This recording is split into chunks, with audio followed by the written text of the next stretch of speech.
Bonsoir tout le monde, j'espère que vous allez bien. Je m'appelle Kelly et bienvenue sur ma chaîne Delicious Essence où nous parlons de parfum. Alors bienvenue à cette vidéo consacrée au parfum avec la note de cerise. Pour être tout à fait franche, c'est une note avec laquelle j'ai extrêmement du mal. En fait, j'ai senti, je pense, plus d'une trentaine de parfums avec la cerise. Cherry Love Bun Fast de Kayali, j'ai senti le Sirène, j'ai senti le Maraschino, j'ai senti le Narcotic Delight. Franchement, j'ai envie de dire, je les ai quasiment tous passés sous mon nez. Mais j'avoue que c'est une note avec laquelle j'ai moins d'atomes crochus, en fait. Si je compare maintenant à d'autres parfums fruités comme la figue. Voilà, c'est une note avec laquelle j'ai un peu plus du mal. Et lorsque je réfléchis au pourquoi, je pense en fait que c'est parce que je trouve que la cerise a un peu cette qualité, et c'est d'ailleurs un constat que je fais également lorsqu'il s'agit de la cerise dans tout ce qui est alimentaire, c'est que je trouve qu'il y a toujours un petit côté très transformé en fait, très artificiel. Et c'est le constat que je fais aussi avec les parfums, c'est-à-dire que je trouve que ça sent, ça peut sentir le yaourt à la cerise, des bonbons à la cerise, cherry coke, etc. Donc voilà, j'ai un peu du mal avec ça, même si il semblerait que ce soit possible d'extraire naturellement l'odeur de cerise en fait, mais qu'il s'agit en fait d'un processus qui est extrêmement coûteux et difficile. Et de plus, c'est une note qui est assez volatile. Du coup, c'est vrai que les parfumeurs, la plupart du temps, ils ont recours à des molécules synthétiques en fait pour reproduire et pour stabiliser justement cette note, cette odeur de cerise. Et en plus, ça leur permet de s'amuser avec, de mettre en avant les différentes facettes que peut avoir une cerise, n'est-ce pas? Elle peut être très fruitée, juteuse, tout comme elle peut être un peu plus amondée, c'est d'ailleurs ce que je préfère en général, ou alors très sirupeuse, acidulée et même un peu amère, donc voilà, ça leur permet de jouer sur des tas de tableaux. Dernièrement, on a vu la cote de la cerise dans les parfums a explosé. Je pense qu'on a eu des sorties de quasiment toutes les maisons avec un parfum à la cerise. Voilà, c'est une tendance qui, je pense, qui va continuer. Malheureusement, ce n'est pas forcément ce que je préfère. Par contre, j'ai trouvé mes parfums favoris avec cette note de cerise et je ne les ai pas choisis par dépit. C'est vraiment des parfums que j'adore, que j'aime, ou j'aime la façon dont la cerise est travaillée dedans, mais attention, ça ne reste évidemment que mon avis et vous ne serez pas forcément d'accord avec moi. Mais ce qui fait que j'ai donc une collection très réduite de parfums avec la cerise, j'en ai 3, mais j'ai également 2 recommandations de parfums que je trouve extrêmement beaux et où je me dis si jamais à un moment je termine un de ces parfums et que j'ai pas forcément envie de renouveler ou de racheter le même parfum, je vais probablement me tourner vers un de ces deux. Pourquoi parler maintenant de cerise? Malgré le fait que ce soit un fruit qui soit plutôt printanier et estival, je trouve qu'il se prête absolument magnifiquement à cette période de l'année. J'adore porter la cerise surtout lorsqu'il fait froid. Ce qui me plaît surtout, c'est que je trouve que la cerise, pour la plupart du temps, hormis quelques exceptions, par exemple le Sirène, ils ont quand même tous un côté un peu effervescent, bulleux, festif. Ce qui fait que ce sont d'excellents parfums pour les événements de fin d'année, fêtes, sorties, etc. Donc on va commencer avec le premier parfum, qui est un parfum, je pense, extrêmement connu, vous aurez déjà entendu parler de celui-ci, mais voilà, c'est peut-être un cliché, mais n'empêche que c'est un de ces parfums que j'aime beaucoup, avec une note de cerise que j'aime beaucoup, et il s'agit de Rouge Smoking de BDK. Alors, ouais, je veux dire... Et donc il a été créé en 2018 par Amélie Bourgeois, et Rouge Smoking, malgré un côté très sucré, il a une douceur qui est hyper élégante et hyper classe. Et celui-ci, contrairement aux 2 autres, pour moi, sont des parfums un peu plus de jour en fait. Vous pouvez aussi les porter le jour. Vous pourriez également les porter évidemment dans le cadre du bureau comme parfum signature, etc.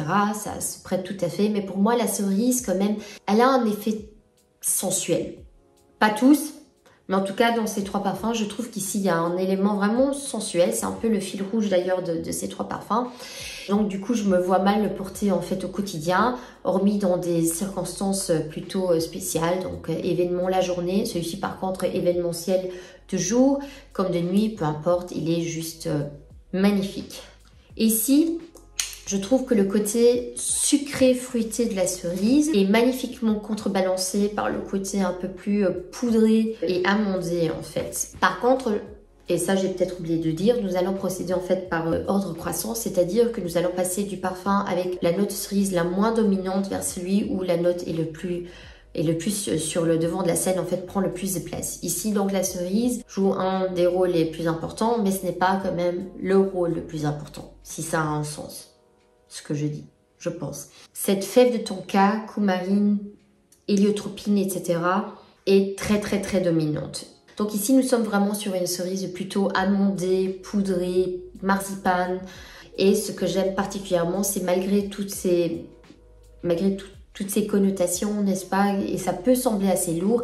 C'est un parfum que je trouve qui est transparent. Il est vraiment très aérien, léger dans le port, même s'il peut être assez entêtant, je trouve. Et rien n'est de trop. Léger côté fumé, mais vraiment tout en délicatesse. Pas trop gourmand, en fait, tout est très bien composé, tout est dans la modération, tout est dans l'harmonie, dans la balance, et c'est pour ça que j'aime beaucoup ce parfum, même s'il va plutôt vers le côté très sucré, unisexe, mais certainement un peu plus à tendance féminine. Il y a maintenant l'extrait qui vient de sortir, également de la maison, je ne l'ai pas encore senti, mais voilà, en tout cas, rouge smoking, belle tenue, beau sillage, mais plutôt modéré, et projection également plutôt modérée, donc voilà, idéal pour également porter le jour et peut également être porté un peu plus, je dirais, dans les autres saisons. De toute façon, hein, vous faites comme vous voulez, c'est juste une suggestion. Non, la première suggestion, vous l'aurez déjà certainement vu dans d'autres listes, donc je ne pense pas être très originale pour le coup. Il s'agit de rouge smoking. Ensuite, le deuxième parfum de cette liste est un parfum que j'ai acheté il y a un an, je pense. Ça fait exactement un an qu'il est dans ma collection. Et je l'ai acheté parce que j'ai vu une vidéo de Demi Rowling qui le hypait. Et j'ai commandé donc un échantillon et j'en suis tombée raide dingue amoureuse. Et il s'agit de Duquesa de Gritty. Je veux dire, regardez-moi juste cette bouteille. Ce que vous voyez pas, c'est que ceci, c'est du velours. Donc c'est extrêmement luxueux, c'est extrêmement... ouais, sensuel. Et je trouve que c'est pas sans hasard, hein, s'il joue avec les couleurs rouge, noir, vous allez voir très bientôt dans ces parfums-ci, hein, parce qu'il y a quand même un côté extrêmement sensuel dans ces parfums. Alors, le Duquesa de Gritty, qui a donc été créé en 2020 par Luca Gritty, je pense que c'est d'ailleurs celui qui a donc créé la maison. Et celui-ci, c'est probablement le plus gourmand de cette sélection aujourd'hui. Oui, un gourmand qui plaît à Kelly. Donc ici, nous sommes sur un sucré, fruité, très gourmand, avec une cerise qui est extrêmement sensuelle dès l'ouverture. C'est vraiment une cerise noire en fait. Ils ont réussi à transmettre cet effet d'une cerise un peu opulente, un peu sombre, un peu sexy. Et on met... selon les goûts, hein, beaucoup de safran. Donc ceci, au début, semble être plutôt une cerise qui travaille de façon très épicée, mais en fait, à l'évolution, ce n'est vraiment que vers les débuts, parce qu'on a également d'autres épices, hein. Je pense qu'il y a également du clou de girofle, il y a certainement encore d'autres choses, mais en tout cas, voilà. Mais l'évolution est un peu crémeuse, un peu florale, puisqu'on a également des fleurs blanches qui vont venir ici, s'ajouter à ceci, donc du jasmin, etc. Et gourmand. Celui-ci, à l'évolution, il devient, malgré le fait qu'il devienne un peu plus poudré avec cette facette iris, amande, etc., il gagne aussi un peu un côté chocolaté en fait. C'est sexy et opulent à souhait. Il a aussi cette qualité, pareil comme le rouge smoking, il peut devenir un peu entêtant, donc on va y aller mollo hein, sur les vaporisations. Mais ce qu'il faut savoir, c'est un parfum qui voyage très bien. Donc, il diffuse extrêmement bien. C'est, je pense, celui avec un des plus beaux sillages d'aujourd'hui. Avec une très belle tenue, facilement 8 heures, hein, mais projection un peu plus modérée. Donc, sillage important, mais projection un peu moins. Voilà, pour moi, ce parfum, il est emblématique en fait de moi aujourd'hui, hein, dans le sens où, enfin rouge à lèvres sombre, tenue noire, dîner dans un restaurant, on veut séduire, on veut être sexy, on veut être très femme fatale. Et ça c'est vraiment Duquesa en fait, c'est comme ça que je le décrirais. En tout cas, se prend un peu plus au sérieux, malgré le côté un peu gourmand. C'est juste hyper beau. Je pense aussi que c'est celui qui probablement qui se rapproche un peu plus de Lost Cherry, dont je ne suis pas particulièrement fan. J'admire comment il a été créé. Je trouve que c'est un parfum qui a été extrêmement bien fait, mais que j'arrive pas à porter personnellement. Je sais pas pourquoi, il y a un truc qui me dérange dans ce parfum, mais je saurais pas vous dire ce que c'est. Voilà, c'est du glamour dans une bouteille. C'est du luxe en fait, ce parfum. C'est un parfum de séduction, un parfum de date. C'est pareil aussi pour le rouge smoking. Je trouve que les deux se prêtent absolument bien à une soirée romantique. C'est vrai que celui-ci, je lui trouve un côté encore un peu plus sensuel, un peu moins innocent, je dirais, que rouge smoking. Moins, ouais, beaucoup plus noir. La cerise ici tient aussi un peu plus longtemps par rapport à rouge smoking. La facette amandée est moindre. L'évolution, voilà, comme j'ai déjà dit, est plutôt gourmande, mais c'est une cerise, voilà, qui est plutôt noire. Je n'irai pas jusqu'à dire mon chéri, mais on y est presque en fait. Magique, magique, magique, magique. C'est hypnotisant comme parfum, je dirais.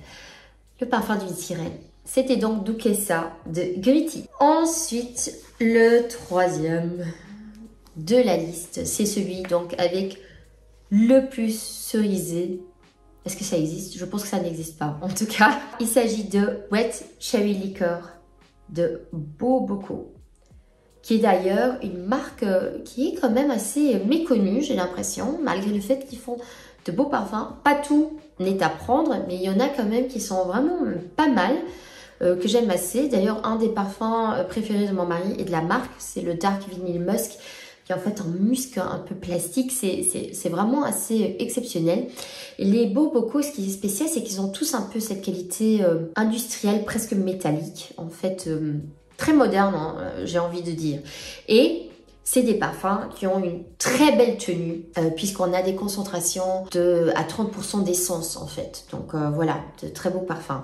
Celui-ci est également le plus unisexe de la liste. Celui-ci, 100% pile poil au milieu. Et c'est également celui, je dirais, parce que Rouge Smoking, il a une évolution un peu plus linéaire. Le Duquesa évolue un peu plus. Et celui-ci, c'est celui qui a la plus grande transformation, en fait, de l'ouverture jusqu'à la fin. Parce que l'ouverture ici est assez fruitée. C'est une cerise qui, au premier abord, semble un peu espiègle, puisqu'on a cette facette de cerise fruits rouges qui ressort en prime abord. Donc l'ouverture est plutôt fun, est plutôt bulleuse, c'est plutôt jovial, c'est mignon, c'est joli, c'est fruité. Mais il y a un côté liqueur de cerise qui va devenir de plus en plus prononcé. Donc de l'ouverture jusqu'à mi-évolution, la cerise est très, très, très, très présente. À savoir aussi que ce parfum tient très longtemps, même sur les vêtements, 2-3 jours après, vous le sentez encore. Hein. Et en fait, c'est un parfum donc où la composition, on a l'impression que en fait, de ce côté très espiègle, fun, un peu comme début de soirée. En fait, comme lorsque vous dansez, au début vous êtes timide et puis vous vous laissez de plus en plus aller. Et c'est en fait l'effet ici.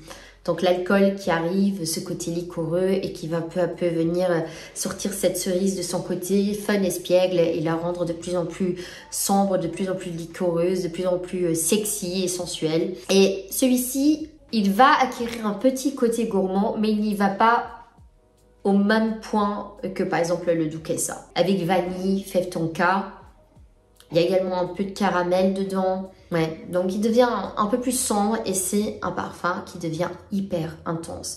Mais contrairement à ce que l'on peut penser, malgré le fait qu'il soit très intense, c'est probablement des trois le moins entêtant, je trouve, d'expérience. C'est le parfum par ailleurs que j'ai porté lors de ma dernière soirée, la semaine passée. Et j'ai eu également des compliments avec. Pas que ce soit un facteur qui dise quoi que ce soit, mais en tout cas c'est un parfum qu'on sent autour de vous et qui apparemment est très agréable. Voilà, une magnifique cerise sombre pour hommes, femmes, peu importe, pour vos soirées, pour vos fêtes, pour vos moments où vous voulez sortir ce côté un peu plus sombre de vous. Ce sera Wet Cherry Liqueur, certainement votre meilleur compagnon de la nuit. Alors maintenant, pour les recommandations. J'ai ici un premier parfum qui, je l'avais senti en 2020 lorsqu'il était dans la version eau de parfum et que j'ai maintenant senti donc l'année passée en version extrait de parfum et que j'ai préféré. Et il s'agit du Cherry Punk extrait donc de Room 1015. Et ce parfum-ci, c'est... Oui, par contre le spray ici sur ces échantillons, c'est pas le top, hein. Et ce qui est particulier dans ce parfum, c'est en fait cette cerise un peu cuirée. C'est une cerise avec du cuir qui est magnifiquement faite. On a également, excusez-moi, on a également une belle dose de safran, mais c'est très différent de Duquesa. C'est un safran beaucoup plus, qui va un peu plus vers le côté cuir, puisqu'il y a également un accord cuir noir qui a été créé autour de ce parfum. Il y a également une note de poivre. C'est un parfum qui est fruité, donc la cerise est quand même très présente, mais avec un côté beaucoup plus fumé. À nouveau, donc une cerise qui est plutôt sombre, qui est plutôt dans la sensualité. Il y a un beau contraste entre cette cerise qui est un peu sucrée avec ce jasmin et d'autres fleurs, je pense, qui va contraster avec ce côté sombre, patchouli, cuir, etc., qui va lui donner une intensité, une profondeur. C'est vraiment une cerise punk. C'est gothique, c'est sombre, c'est un peu plastique. Et ce que je préfère ici par rapport à la version eau de parfum, c'est qu'en fait, le côté un peu fumé est moins important dans la version extrait que dans la version eau de parfum. La version eau de parfum est beaucoup plus boostée sur ce côté-là. Mais je dois dire que l'ouverture est un peu plus dure que l'évolution. À l'évolution, ce côté très cuiré va s'atténuer un peu plus et on va arriver un peu plus d'un côté floral, cerisé donc de ce parfum. Mais l'ouverture est quand même, c'est tout de suite le message il passe quoi. Moi je l'aime beaucoup beaucoup beaucoup. Pour ceux qui n'aiment pas forcément comme moi les cerises très fruitées, girly, fun, jovial, etc. C'est probablement, je dirais, le meilleur remplaçant pour par exemple maintenant le White Cherry Liqueur en fait. C'est un peu dans le même état d'esprit, une cerise plutôt intensive de soir, noir, sombre pour une énergie un peu plus dark, un peu plus hédoniste en fait. Ensuite, deuxième recommandation et le dernier parfum donc de cette vidéo, il s'agit d'Eternitas de Franck Muller que j'ai porté. Je n'ai pas beaucoup d'expérience avec celui-ci, je l'ai porté une fois, mais donc celui-ci a été créé par Franck Muller. D'ailleurs, vous le trouvez sur Jovois. C'est Franck Muller, c'est un horloger suisse. Et je me rappelle en fait ce qui a suscité mon intérêt dans ce parfum, c'est qu'en fait j'avais entendu Sam de My World of Fragrance. Donc c'est une fille, une femme, hein, qui fait des revues de parfums sur YouTube, qui en a parlé et qui l'a décrit comme un parfum dramatique. Et j'ai adoré cette description. Je me suis dit, c'est vrai que à la base, je trouve que toutes ces cerises, hormis peut-être le rouge smoking, ont un effet un peu dramatique. Mais pour qu'elle utilise le mot dramatique, parce que c'est quelqu'un qui a un goût extrêmement poussé, hein. Si elle adore ses cuirs, elle adore tout ce qui décoiffe un peu plus. Je l'adore, je suis fan de sa personnalité, etc. Donc bref. Et ce parfum-ci, c'est la cerise la moins sucrée de toute la liste d'aujourd'hui. En fait, il y a beaucoup d'épices autour de cette cerise. Donc on a du clou de girofle, on a du safran, on a de la cannelle. C'est vraiment, c'est assez intense. C'est une cerise qui est extrêmement adulte. Plutôt masculine même, je dirais, que féminine. On est loin des cerises très fun, très joyeuses, etc. C'est une cerise très adulte, presque aromatique. Il y a quelque chose aussi d'un peu résineux. Il y a de l'oud, c'est le premier parfum oud cerise. C'est pas le sirène, c'est celui-ci le premier. Ce sont deux parfums, attention, totalement différents, hein. Fragrance du bois, celui de le sirène, il est plutôt léger. De ce que je m'en souviens en tout cas, c'est plutôt un parfum très jour, très dans la retenue, très élégant aussi, etc. Mais voilà, ça m'est pas forcément resté en mémoire. Alors que celui-ci, c'est une cerise oud plutôt un peu sombre. Une cerise en fait épicée, aromatique et ambrée. Voilà, c'est un parfum à la cerise comme je n'en ai senti aucun autre. un peu plus masculin. À nouveau, on est sur quelque chose avec une belle longévité, avec une belle tenue, un beau sillage, projection un peu moins. Ouais, très très intéressant. Vous pouvez commander un échantillon sur Jovois et laissez-vous surprendre. Ce ne sera certainement pas du goût de tout le monde. C'est assez spécial. Et malgré la présence de fleurs d'oranger, de jasmin, rose, etc., perso, j'ai pas forcément ce côté très floral. Je pense que c'est surtout pour empêcher que ça tombe trop dans le côté ambré résineux et pour peut-être maintenir un peu ce côté floral fruité de la cerise. Ouais, très intéressant cet Eternitas. Franchement, j'adorerais le sentir sur un homme. Je pense que ça doit être absolument divin. Et voilà, donc cela conclut ma liste d'aujourd'hui pour mes parfums de cerise. Donc vous verrez très certainement ceux-ci dans mes rotations donc des fêtes ou en tout cas d'occasion. Celui-ci c'est un peu mon parfum date en fait. Celui-ci c'est un peu plus événementiel de jour et celui-là par contre c'est un peu mon parfum sortie, fête, je vais dans un bar, peu importe, etc. Donc voilà. Pour ce qui est de mes 3 cerises préférées, en tout cas celles jusqu'à maintenant qui n'ont pas encore réussi à se retrouver en dehors du piédestal. J'espère comme toujours évidemment que cette vidéo vous a plu. Et puis voilà, n'hésitez pas à partager avec nous vos cerises favorites. J'ai comme toujours passé un excellent moment avec vous. En attendant, portez-vous bien, prenez soin de vous et je vous dis à la prochaine pour une nouvelle vidéo. Ciao!